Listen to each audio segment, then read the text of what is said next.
Hello. तो दोस्तों, आपका स्वागत है आयुर्वेदिक क्लासरूम में। तो देखिए, बात करने वाले हैं रस शास्त्र कि रस शास्त्र में आपको क्या क्या चीज़ें पढ़नी होती हैं। देखिए, पहले तो रस शास्त्र का इतिहास है, बहुत ज़्यादा इम्पोर्टेंट रहता है।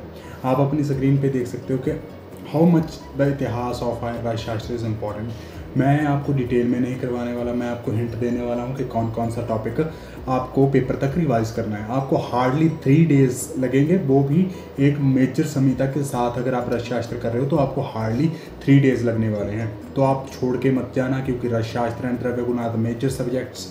सो लेट्स कंटिन्यू। तो देखिए, रस शास्त्र जो है उसमें आपको पहले ग्रंथ जैसे रसेंद्र मंगल कक्षपुट दिया गया है। It is written by Nagarjuna, 6th to 8th century में लिखा गया है। Rasa Hridaya Tantra Bhikshu Govinda Padacharya, 10th century.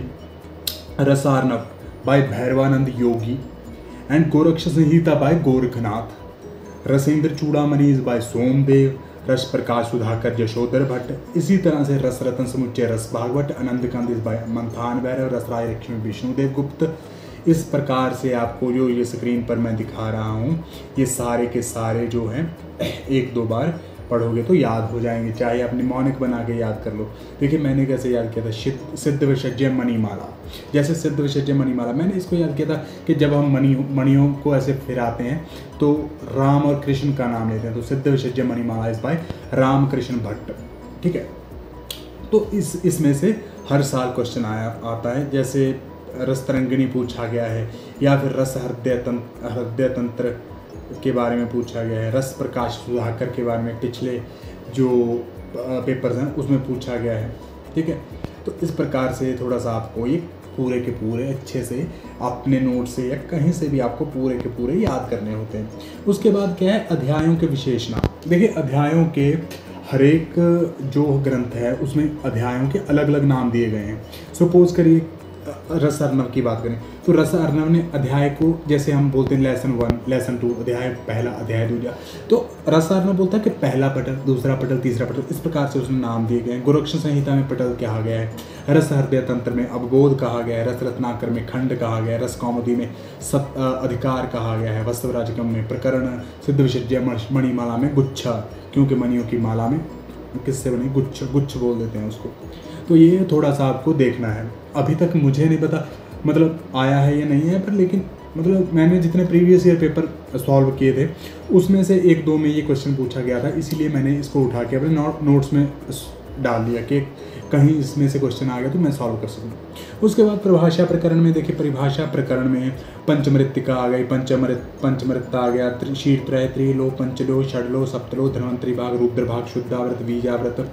ठीक है, अवाप, निर्वाप, बीज लक्षण, ढालन, घोषा, कृष्ट, चंद्रार्क। ठीक है, उसके बाद अभिषेक, द्रावकगण, द्रावक पंचक, मित्र पंचक, ग्रासमान, मुख, चारणा, सारणा, उद्घाटन, संन्यास, वेद, शुक्ल वर्ग, अमृतिकरण, लोहितीकरण।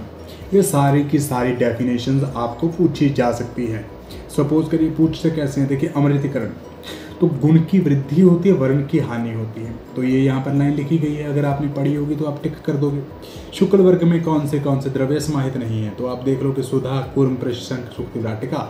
जो इसमें समेत है तो उसको आप छोड़ दोगे, बाकी जो नहीं है उसको टिक कर दोगे। तो इसी प्रकार से कई बार पूछ लेते हैं कि पारद में मुख उत्पन्न करना क्या होता है। तो आजकल तो सर्शन रीजन टाइप में ऐसे क्वेश्चंस आने लगे हैं, तो मैं ज़्यादा टाइम नहीं लूँगा आपका। तो आपको ये सारी डेफिनेशंस देख के जानी है पेपर देने से पहले भाइयों। मैं टॉपर्स की बात कर रहा हूँ, जिसने सिलेक्शन लेनी है। जिसने सिलेक्शन नहीं लेनी, टाइम पास कर रहा है, वो सभी छोड़ के जाए। वो उसको पढ़ने की इतनी ज़रूरत नहीं होती, वो थोड़ा सा पढ़ के टाइम पास करने के लिए चला जाएगा, 2500 रुपये ख़राब करने के लिए। उसके बाद Rasashala is the most important topic. देखिए, आयुर्वेदा में अगर आपने रसशाला के निर्माण की विधि नहीं पढ़ी तो आपने क्या पढ़ा। तो रसशाला के बारे में पूर्व दिशा में क्या है, पश्चिम दिशा में दक्षिण, पूरा ये टेबल आपको याद करना है। कहाँ शालन कर्म करते हैं, कहाँ पाषाण कर्म करते हैं, कहाँ सिद्ध औषधि का संचरण करेंगे, कहाँ अग्नि कर्म करेंगे, कहाँ शस्त्र कर्म, कहाँ शोषण कर्म करेंगे। ठीक है, उसके बाद कालिनी के लक्षण भी कई बार पूछे गए हैं। रस वैद्य के प्रकार, 3 तरह के रस वैद्य होते हैं, आपको पता है, पद्महस्त, अमृतहस्त और दग्धहस्त। यहाँ से आपको पूरा मतलब आपको पता चल जाएगा कि कौन कौन से लक्षण किस किस के। उसके बाद भाई जंत्रोपकरण। तो यंत्र उपकरण देखिए मैंने तो थोड़ा डिटेल में किया था कि रसतरंगिणी ने 20 माने हैं, आनंदकंद ने 41, रसरत्न समुच्चय ने 32, तो मैंने तो ये सारा ही कर लिया था। पार संहिता में 45 जो माने हैं। तो लेकिन जो आपने करने हैं, अगर आपके पास टाइम कम है तो कम से कम आप एक यंत्र और उसके कर्म, यंत्र और उसके कर्म को हमेशा करके जाइए। ये देख सकते हो आप मेरी स्क्रीन पे, मैं आपको दिखाता जा रहा हूँ साथ में, ठीक है। डोला यंत्र हो गया, डोला यंत्र संवेदन के लिए है। डमरू यंत्र रसवंदनार्थ, पार्द संख्या उद्रपातनार्थ, रस भस्मार्थ के लिए यूज़ किया जाता है। कोष्ठी यंत्र पता है आपको, द्रव्य सतपातनार्थ।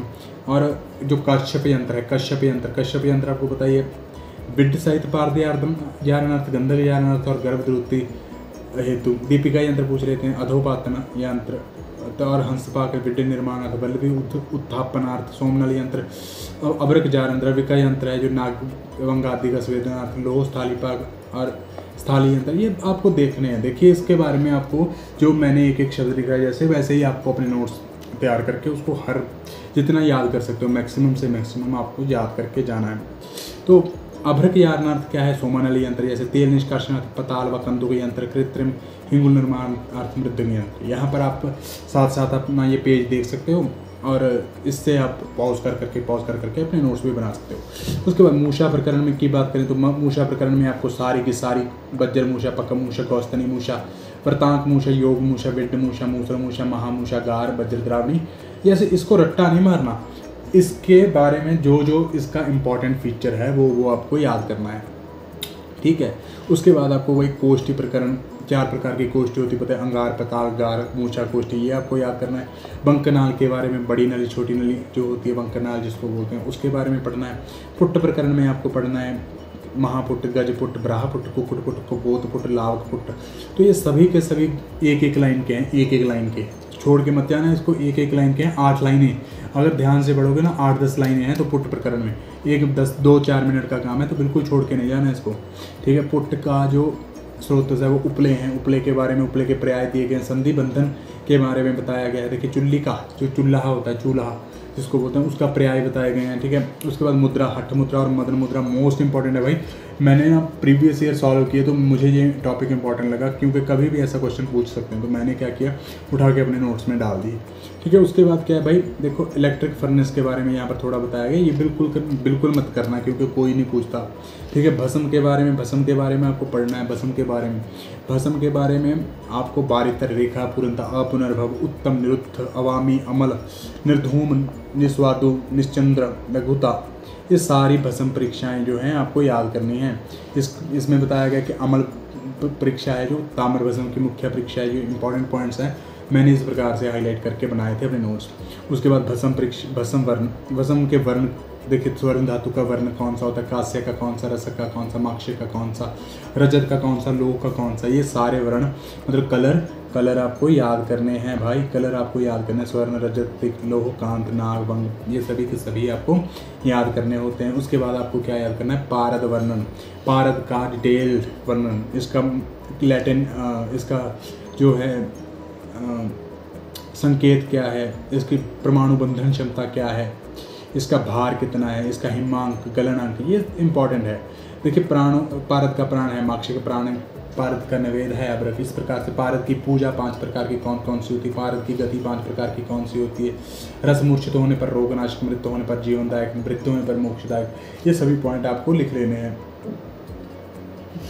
रसलिंग निर्माण विधि आपको याद करनी है। रसलिंग महादेव के 18 हाथ, 5 मुख और 3 नेत्र होते हैं। मुझे लगा कि यार इंपॉर्टेंट है तो मैंने नोट कर लिया आपने, ठीक है। देखिए मतलब मोस्ट इंपॉर्टेंट नोट्स है, इसी में से क्वेश्चन आए थे जितने मैंने AIBGT में देखे क्वेश्चन। तो ये इंपॉर्टेंट, तो क्षेत्र भेद से पारद 5 प्रकार का होता है, पारद दोष 12 होते हैं, ठीक है। उसके बाद क्या है, जो पारद के नैसर्गिक दोष होते और उसके कर्म, जो पारद के नैसर्गिक दोष होते हैं वो 8 दोष होते हैं, ठीक है। उसके बाद क्या है, पारद के दोषों का निर्हरण कैसे किया जाता है, निवारण कैसे किया जाता है, तो ये आपको देखना। विष का जैसे त्रिफला और चित्रक से, वह अवहनी का चित्रक और त्रिफला से, मतलब रसरत्न समुच्चय और रसतरंगिणी ने किस प्रकार से ये बताए हैं, इसको आपको देखना है। नाग दोष, वंग दोष, चापल्य दोष, असहविनी दोष और गिरी दोष, ये सारे के सारे इम्पॉर्टेंट रहते हैं, इनको आपको देख के जाना होता है, ठीक है। तो कम से कम इसको देख के जाना भाई, ठीक है, जितना भी हो सके इसको कम से कम देख के जाना। तो पारद के संस्कार जो होते हैं 18 प्रकार के संस्कार देखिए यहाँ पर दिए गए हैं, इनको देख के जाना होता है। ठीक है, उसके बाद जो पारद के संस्कार के लिए यंत्र का प्रयोग किया गया वो ये देखिए आपकी स्क्रीन पे दिखाई दे रहा होगा, तो इसको यहाँ से देख के जाना है, देखिए। ठीक है, उसके बाद भाई ये सारे पॉइंट्स हैं छोटे छोटे, तो कितना न्यून थोड़ा कितना मतलब संस्कार करने के लिए 2000 पल से, और जो न्यूनतम मात्रा है वो अर्धपल होती है, तो इस प्रकार से थोड़ा सा आपको देखना है। उसके बाद सर्वरोग हर बंद, रसायन कार्य हेतु बंद, असाध्य रोग हेतु दीपन पाचन, ये सभी के सभी आपको देखने हैं भाई। ठीक है, उसके बाद यारणा के बारे में देखना है सारे का सारा। मूर्छना पढ़ के जानिए, मूर्छना मेरे यूट्यूब पे इसके लेक्चर्स पड़े हैं 1-2। परपटी कल्पना आपको करके जानी है, 1 पेज की है हार्डली। देखिए परपटी कल्पना मैं आपको दिखा रहा हूँ, देखिए यहाँ पर 1 पेज की है, 1 पेज की देखिए। उसके बाद 1 पेज में कुपी पकव रसायन मैंने वर्णन किया है, देखिए यहाँ पर देखिए। ठीक है, तो एग्जाम्पल देखिए यहाँ पर कुपी पकव की एग्जाम्पल में से क्वेश्चन आता है। रस संदूर के बारे में पूछ लेंगे, मकर ध्वज के बारे में पूछ लेंगे, सिद्ध मकर ध्वज, रस कर्पूर, रस पुष्प, समीर पन्नग रस, स्वर्णभंग, मुनिक्य रस, इसके बारे में पूछ लेंगे। हार्डली आपको 10 मिनट लगने वाले हैं इसको करने में, तो क्यों छोड़ के जाना। ये टेबल इज मोस्ट इंपॉर्टेंट है, इसमें थोड़े केमिकल कंपोजिशन जो बताई गई है वो हार्डली आपको 1 घंटे का टाइम लगेगा, बार बार पढ़ोगे तो याद हो जाएगा। जैसे सारे के सारे मैंने इसमें वो लिख लिए थे कि कौन कौन से होते हैं मेटल्स, नॉन मेटल्स, और उसके जो इंग्लिश नेम्स होते हैं और उसकी केमिकल कंपोजिशन मैंने लिख के 60 के 60 रट्टा मार दिए थे। रट्टा क्या मारना था, मतलब बार बार पढ़ता था, जो दिमाग में रहने थे वो रह गए, जो नहीं रुकने थे वो नहीं रुके, बस कोई बात नहीं, बिंदास होकर पढ़ाई की थी। उसके बाद जो मैंने तो ओर्स का यार पूरा बना लिया था, देखिए यहाँ पर देखो कैसे सारी की सारी लिख ली थी।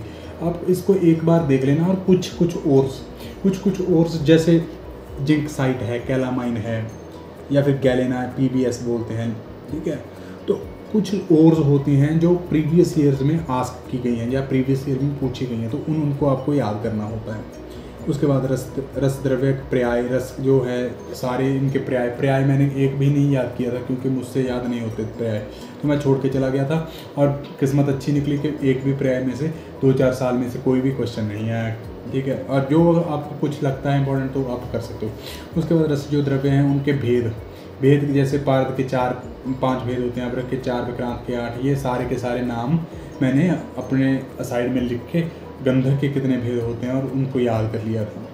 ठीक है, तो उसके बाद मैंने ग्राही सब रूप याद किए थे, जैसे कि अंतो स्नेहो बाह्य उज्ज्वल, तो पारद के लिए बोला गया। स्निग्ध प्रत्युत्तर वर्ण संयुक्तम भारवधिकम सुख निमुच्य पत्रम, ये अभ्रक के लिए कहा गया। अष्ट शस्त्र अष्टफक षटकोण मिश्रण गुरु, ये विक्रांत के लिए कहा गया। तो इस प्रकार से मैंने भाई ये पूरा 10-15 बार 20 बार हर रोज सुबह 1 घंटा पढ़ लेता था, तो भी मेरे ये पूरा अच्छे से याद हो गया, क्योंकि ये बड़े सब्जेक्ट रहते हैं। उसके बाद मैंने क्या किया था, देखिए यहाँ पर शोधन किस द्रव्य का शोधन किससे किया जाता है, तो मैंने ये किया था। तो देखिए यहाँ पर सामान्य शोधन द्रव्य, तो ये बहुत इंपॉर्टेंट है, पारद, अभ्रक, विक्रांत। तो मैंने ये पूरा डिटेल टेबल बना लिया था, और इसको बार बार पढ़ता रहा, तो बिल्कुल से अच्छे से मेरे को याद हो गए थे सारे। तो ये मैंने रस शास्त्र के लिए बताया, लेकिन महारस, उपरस, साधारण रस, इनका जो मैंने अलग से नोट्स सेकंड वीडियो में आपको बता दूंगा कि कौन से टॉपिक इंपॉर्टेंट है। तो आई होप आपको ये वीडियो पसंद आई होगी। बने रहिए आयुर्वेदिक क्लासरूम के साथ। धन्यवाद दोस्तों।